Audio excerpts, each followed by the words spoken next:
Scrappy Peeps, it's Susanna here today for ThermOWeb, and I'm sharing with you this layout that I created. It's a bit of a metaphorical layout. I am using some ThermOWeb flock, Glitz gel, and foil in order to create a rainbow weather related metaphorical layout. So what I've done is I've used gesso on the back of the top half of this white piece of cardstock, and now I'm creating the quote-unquote storm at the top of the layout. So I am just using some mixed media and applying some grays, some different shimmery grays to the top of this paper to kind of give the illusion of rain, which I will further embellish with foil and some flock clouds. So just normal mixed media technique, adding some shimmers, some water, and then smushing that into the top half of the page here. I don't want it to be perfect. I definitely want to get a little bit of that kind of gloomy feel for the storm up there. I'm going to use a little bit of distress ink as well to just add to that, and then I want a little bit of this darker gray that I will also apply, and again just for some balance so that there is some weight and some darker elements that'll be on the page there. I'm going to go ahead and set that aside to dry, and I will actually run that through my laminator. So what I've done here is I've created my own stencil. I have used two digital cut files. The raindrops are from Rainy Days from Bonnie Christine, and I will link you to that in the description box down below. And then Rainbow has come from the full quote that I only wanted the rainbow part of, and that is from a Jillibean soup digital cut file. So what I'm doing here is I have some of the Duo transfer gel, and I am using that through my stencil on the top half of the raindrops, and I'm gonna, you see how I kind of lifted that off of the paper, because the Duo gel can kind of become a glue and it can adhere the stencil to the page, which I don't want to happen because I don't want all of those paper remnants as I pull that off.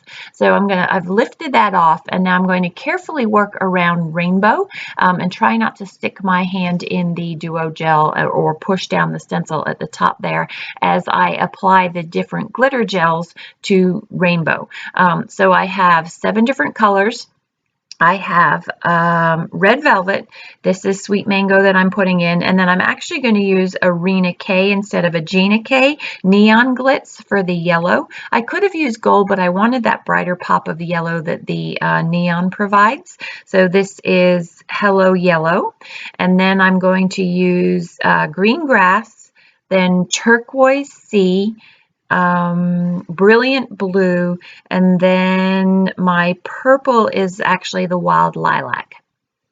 So I'm going to do each of those, and I wasn't worried. They didn't happen to blend, but I wasn't worried if they did blend. I actually was trying to figure out a way to get them to blend, but because I wanted each letter, they would have worked better blending if I had not had the Duo gel up above, so I could put a layer of each of the glitter gels and then used my stencil buddy to pull it all the way through, and that would have given me some overlap and smush. But I didn't have room up above, and I didn't really have, I could have done it from down below and pulled the opposite direction, but I didn't want to pull it into those raindrops. So this worked perfectly for the purpose that I was for the purpose that the rainbow colors was going to serve. I was a little bit worried, honestly, as I put this through the hot laminator, how this was going to turn out, but it really didn't have much effect on the glitter gel, so that was perfect. It was a nice thing to know and find out as I ran that through the hot laminator. So I've applied all of the colors. I'm going to carefully peel that off, and then I'm going to set that aside to dry. So the Duo gel, you know that is set when it is clear. It will stay a little bit tacky, so don't go for the feel of the Duo gel. Definitely go for the look. So there's a couple of ways that I could have gone about this to do the clouds. So while that's setting, I am working on my clouds. I have here the foam transfer, sorry, the white foam adhesive sheets. And what I did was I stuck the flock to that with the flock side out. I could have run this through my silhouette and then stuck the flock side down to it, but that's not what I did because I really just wanted to, I wasn't sure how I was going to get this done, if the clouds were going to be too big, and so that's why I fussy cut it. So I cut the clouds using my silhouette to create a stencil, then put the stencil on and traced to get the pattern onto the back of the flock and then cut that. So I'm going to stamp over the flock onto the flock on two of them. Here, these are just little sort of random dots, and I'm stamping on scrap paper there. And then I have this sort of light grid. It's an old Kaiser Craft stamp, and I'm going to put a really light blue onto one of the white clouds. I have 4 clouds here, you'll see, but I only end up using 3 of them because I didn't want to cover up too much of the foil, and you'll see that later on in this process video. So literally I'm just stamping directly onto the flock, and it's not pulling any of the flock off, and it's perfect because it's just giving a little subtle texture to the clouds that will be up in my stormy half of my layout up top there. So the gel is now dry, and I'm cutting out the right size of Brutus Monroe transfer sheet. This is a silver. It's called, oh, I can't remember, but it'll also be over on the blog. It's the silver, striped silver, something along those lines. And then I've got it in my parchment paper foil package, and I'm going to run that through my hot laminator. Don't forget to let your hot laminator warm up before you pull that through. I am not pulling it through, I'm just literally guiding it because I have things back behind that hot laminator. And then voila, look at this. I love the way that shimmer, it was such a shame to cover that up, but I love the shimmer that this adds to that storm. So it's kind of a bright and cheery storm instead of a dark and gloomy storm. So I have 2 photos that I'm going to use.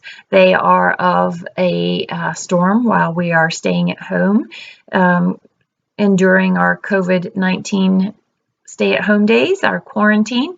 And so you can see how with the 2 pictures, even though I did shrink them down, and the 4 clouds, it does take up more, it covers up more of that lovely shimmer and the mixed media than I would like. So that's why I'm going to get rid of that bigger blue cloud there.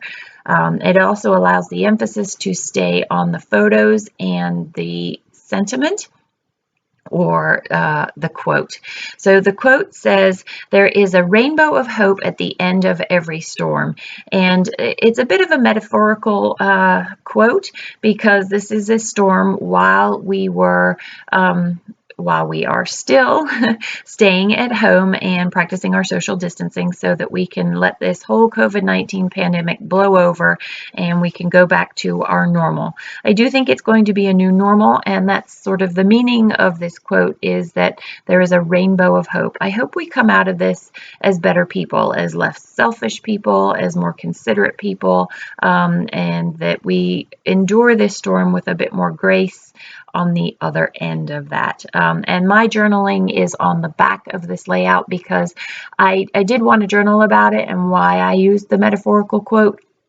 But there really wasn't space. I like white space on my layouts, and while I could have journaled in there, I could potentially have journaled in gray. I opted not to do that. So you see how the 3 clouds leaves you more visual representation of the storm up there and doesn't cover up too many of the raindrops. So now I'm using my Ultra Bond with a metal tip. That metal tip is key in getting into these really fine letters. I have sped this up because you do not need to see every detail of that, but I love this metal tip for getting into those smaller nooks and crannies there.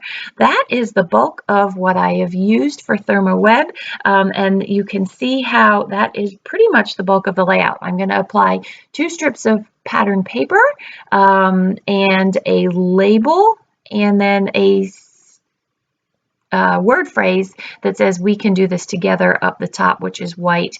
So I used some gray and white polkas at the top as a strip, and that is going to have a matching strip down the bottom that is actually rainbow, so that just pulls more of the storm to the top of the layout and more of rainbow to the bottom of the layout and wraps the layout nicely together. If you have any questions about the process or any of the ThermOWeb products that I use, please don't hesitate to leave them in the description box down below, and I will be sure to get back to you as soon as I am aware of the comments. Be sure to check out the blog too, and there are close-ups to follow. The rest of this process video I am just going to let play through because it honestly is just me doing what I said, putting those 2 strips there. Although you see here I do have 2 strips of gray, and I went with the heavier one because it created that better balance between the top and the bottom of the layout. The other strip that I had was a little bit too light, and